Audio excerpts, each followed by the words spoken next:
Hello, my Italian food fanatics. Today, we're going to make a dish from the region of Umbria.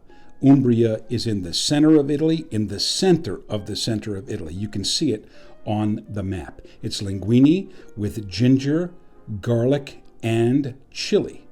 And you would think to yourself that this is eerily similar to aglio e olio, garlic and oil, and it is, except with the addition of ginger. It comes to us from the poor kitchen, or the cucina povera, or the very poor people of that region. Now, you would think that ginger is not a part of Italian cuisine, but in fact it is. It's centuries old. It was brought to Italy by Genovese sailors in the spice trade. They used to eat ginger on board to stave off scurvy, which is the deficiency of vitamin C in the diet. It causes the bleeding of the gums and the reopening of healed wounds. It's pretty terrible. And up through the end of the 1700s, it really plagued sailors around the world. Anyway, before we go into the kitchen, please hit the thumbs up button, subscribe, hit the bell button so you know when I release another video, because I want you to know when I release another video. Share with your friends. Sharing is caring. And leave a comment down below if you have a moment to do so. So now, without any further ado, let's get into the kitchen and let's make this delicious dish with the addition of ginger, which just totally changes everything. All right, see you in the kitchen. All right, let's get started. First, we're going to need linguine. I have a reasonably good quality here, the Di Cecco. It's not the greatest, but it's very, very good. We're also going to use some 100% California extra virgin olive oil, as usual. Our star here that makes everything different, and that's ginger. This is organic ginger. We're using red pepper flakes, garlic, and of course, parsley.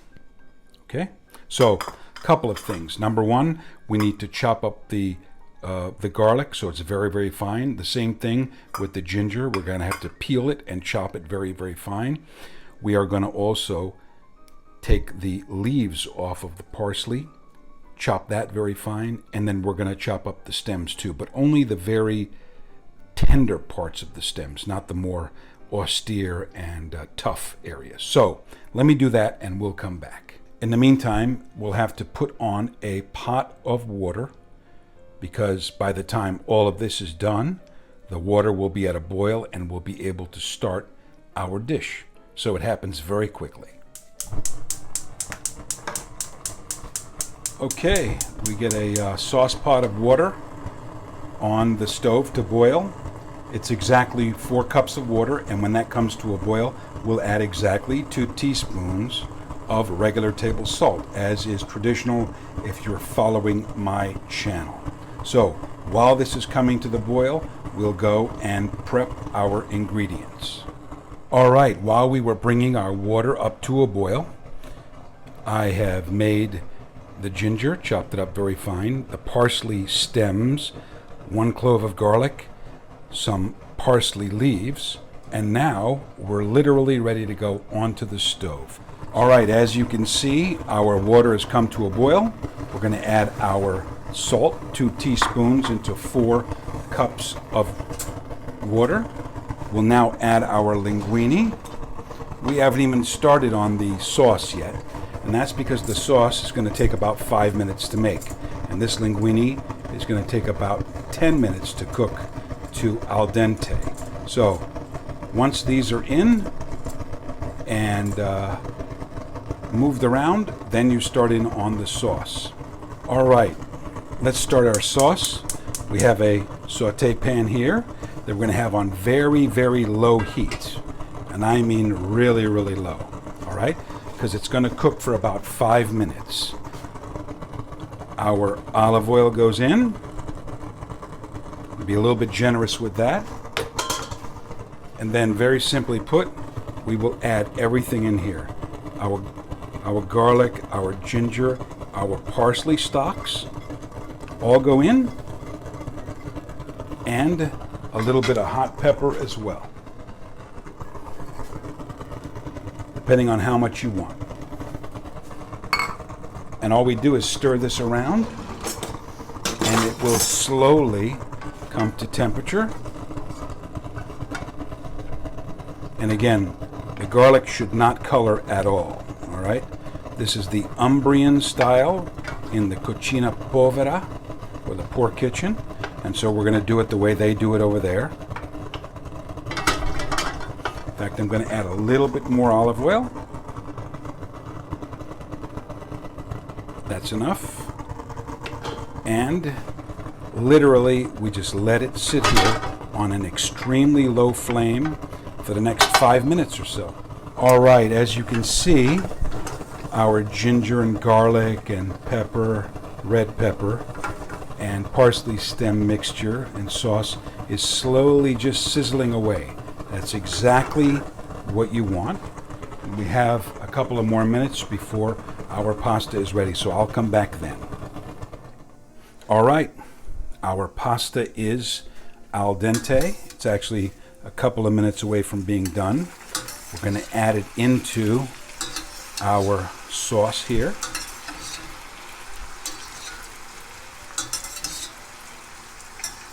And we're going to mix this around a little bit and finish the cooking in this sauce. We are also going to add in pasta water to ensure that we get the emulsion that we want.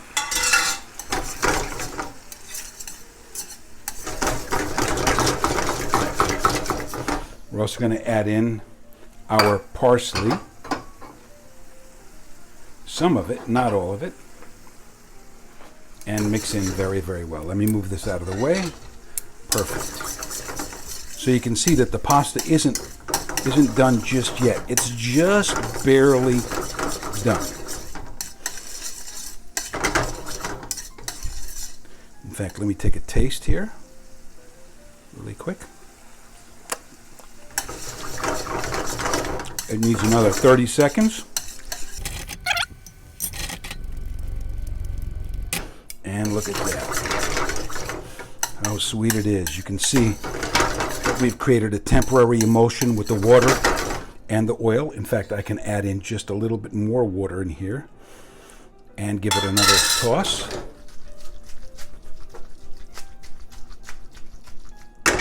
Perfect. Very, very nice. All right, let's go plate it up.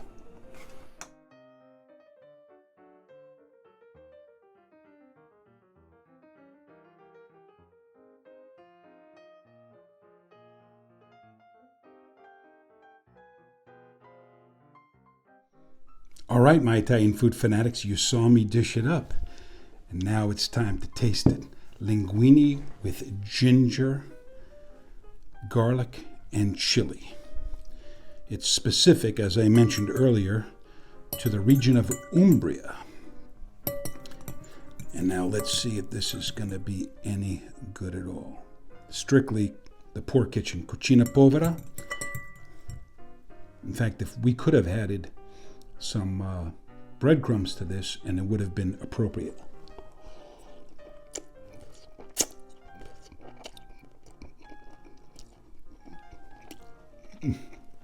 Wow. First, the pasta is cooked perfectly. Secondly, you get a little bit of heat. Then next, you get a little bit of that herbaceousness from the parsley, because those two things I added as garnishes on top. And then comes that ginger. Wow. This is essentially aglio e olio with the addition of ginger. If you've been following along, if you know anything about Italian food, and I'm sure you do. However, the addition of ginger is just one ingredient. But you got to remember, these dishes from the poor kitchen have 3 or 4 ingredients maximum, and they extract as much flavor from them as possible. So with the addition of ginger, it adds another dimension to the actual flavor of the dish. And let me tell you, it's worth trying. If you like aglio e olio, add some ginger. Do it like I showed you. You put it in the pan. You don't color it. It starts off on very, very, very low heat. And while the pasta cooks, this thing gets heated up. And then, of course, everything is amalgamated together. But let me tell you, it's something else. Now, really good. I like olio to begin with. The key for you here is to decide how much ginger you really want. So you probably will have to try this dish 2 and 3 times in order to get that right. I like about a tablespoon and a half of chopped ginger, which is probably more than most people, and I could handle even more than that. But that's about right. You don't want to throw the dish out of balance, all right? And of course, wow, to finish the pasta in the pan with the semi-permanent emulsion, a temporary emulsion there with the oil and the water, it just doesn't get better than this. Anyway, I'm going to finish the rest of the bowl.